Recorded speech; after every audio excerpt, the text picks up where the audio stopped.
Hello అండి. మనకి అన్ని సీజన్‌లో చాలా రీజనబుల్ రేట్‌కి దొరికే వెజిటబుల్ ఏంటంటే సొరకాయ అండి. సొరకాయలోకి అంటారు. తర్వాత బాటిల్ గార్డ్ చాలా హెల్త్ బెనిఫిట్స్ ఉన్నాయండి ఈ సొరకాయలో. ఇది చేసుకోవటం కూడా చాలా చాలా ఈజీ. ఇది పొట్టకి బాగా లైట్‌గా అనిపిస్తుంది. యాసిడిటీ, ఇండైజెషన్ కూడా తగ్గిస్తుందంట. తర్వాత ఫ్రీ మోషన్ అవ్వటానికి కూడా ఇది చాలా మంచిదంట అండి. ముఖ్యంగా బాడీ డీహైడ్రేట్ అవ్వకుండా ఉంచుతుంది. ఎందుకో వాటర్ కంటెంట్ ఎక్కువ కాబట్టి డయాబెటిక్ కూడా మంచి డైట్ అంటండి. ఇంత మంచి హెల్త్ బెనిఫిట్స్ ఉన్న సొరకాయ చాలా టేస్టీగా ఈజీగా ఎలా చేసుకోవాలో మనం ఇప్పుడు చూద్దామండి. నేనండి మీ కపిల్ అండ్ కుకింగ్ అండ్ మోర్కి స్వాగతం. ఈ సొరకాయ నాట్ ఓన్లీ కూర అండి, కూర కోసమే కాదు, మనం వడలు కూడా చేసుకోవచ్చు అండి. సొరకాయ గారెలు కూడా చేసుకోవచ్చు. సొరకాయ తురిమి తప్పాల చెక్క చేసుకుంటేనండి బియ్యం పిండిలో కలిపి అద్భుతంగా ఉంటుందన్నమాట ఆ టేస్ట్.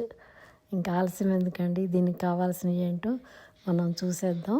ఇందుకోసం నేను ఒక మీడియం సైజు సొరకాయ, అదే బాటిల్ గార్డ్ తీసుకొని దాన్ని శుభ్రంగా కడిగి చెక్కు తీసి చిన్న చిన్న ముక్కలు చేసుకున్నానండి. ఒక 3 ఉల్లిపాయలు, వాటిని కూడా చిన్న ముక్కలు తరిగి పక్కకు పెట్టుకున్నాను. ఒక 10 వరకు పచ్చిమిరపకాయలు. కడాయిలో ఒక 3 స్పూన్ల వరకు ఆయిల్ వేసాను. ముందుగా కొంచెం ఆవాలు కొంచెం చిట్టుపట్టమన్నాక జీలకర్ర, తర్వాత మినపప్పు కూడా వేసేసి కొంచెం వేగనియాలి వాటిని. ఇవి వేగాకండి ఒక 2-3 ఎండుమిరపకాయలు కూడా వేసి వాటిని కూడా వేయించుకొని కొంచెం కరివేపాకు వేసుకోవాలి. ఈ కూర రోటీలోకి, రైస్లోకి బాగుంటుందండి. చపాతీలోకి కానీ మన పూరీల్లో కూడా చాలా చాలా బాగుంటుంది.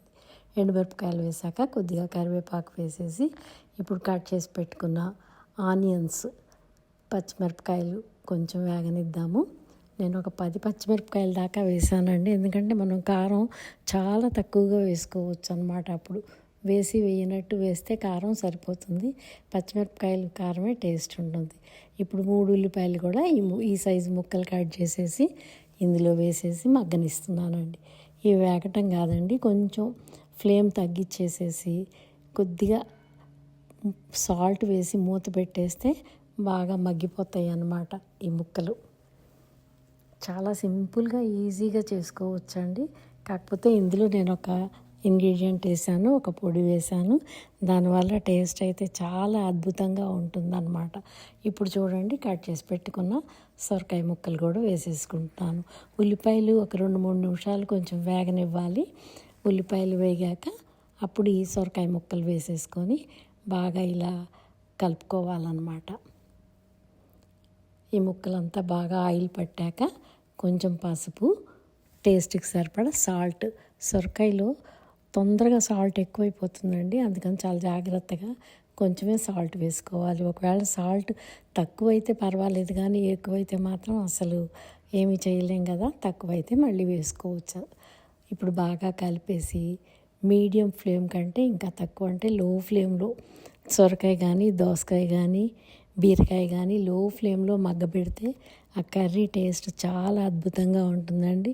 దాని ఒరిజినల్ ఫ్లేవర్ కూడా మనకు తెలుస్తుంది అన్నమాట. ఎందుకంటే ఇందులో ఎక్కువ మసాలాలు ఏమీ వేయం కాబట్టి. ఇప్పుడు ఈ సొరకాయ మూత పెట్టాం కదండి, ఈ వాటర్ సరిపోతుంది. మనం ఒక్క చుక్క కూడా వాటర్ వేయక్కర్లేదు, అందులో వాటర్ తోటే ఇది ఉడికిపోతుంది అన్నమాట. సొరకాయ కూర రైస్లో కొంచెం ఎక్కువ కలుపుకుంటామండి, ఎందుకంటే ఇది జనరల్గా చప్పగా ఉంటుంది. మనం దానికి తగ్గట్టు పచ్చిమిరపకాయ కారమే కదా, కొంచెం వేయనట్టు మామూలు కారం కూడా వేసుకోవచ్చు. ఇందులోకి మసాలా చెప్పాను కదండి, 1 స్పూన్ వరకు ధనియాలు, ఒక 2 స్పూన్ల వరకు నువ్వులు. ఇదేనండి ఈ కూరకు చాలా టేస్ట్ని ఇస్తుంది. ఈ పౌడర్ చేసి పెట్టుకోవచ్చు మనం, లేదా నేనైతే అప్పటికప్పుడు ఫ్రెష్గా చేసేసి పక్కకు పెట్టాను అనమాట. 1 స్పూన్ ధనియాలు, 2 స్పూన్ల వరకు నువ్వులు, వీటిని వేయించలేదండి, పచ్చివే గ్రైండ్ చేసి పక్కకు పెట్టాను అనమాట. ఇదిగో కొంచెం ముక్క మెత్తబడి మగ్గాక మనం అప్పుడు వాటిని వేసుకోవాలన్నమాట. ముక్క బాగానే ఉడికిపోయిందండి. ఇంకొక 2-3 నిమిషాలు అట్లా మూత పెట్టి మగ్గనిద్దాము. ఇప్పుడు నేను ఈ పొడి వేసేస్తున్నానండి.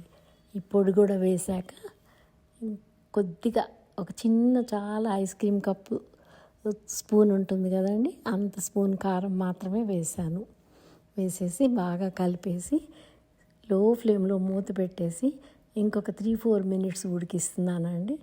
ఇప్పుడు చివరిగా ఉడికిపోయాక ఒక చిన్న అరకప్పు పాలు, కాచి చల్లార్చిన పాలు పోసేసి దింపేయటమేనండి, కొత్తిమీర వేసేసి. చాలా అద్భుతంగా ఉంటుంది. టేస్ట్ అయితే అదిరిపోతుందండి. ఈజీగా సింపుల్గా చేసుకునే రెసిపీయే కదా ఇది. నచ్చిందా మీకు? నచ్చితే ఒక లైక్ చేయండి. మరో వీడియోతో ముందుకు వస్తాను.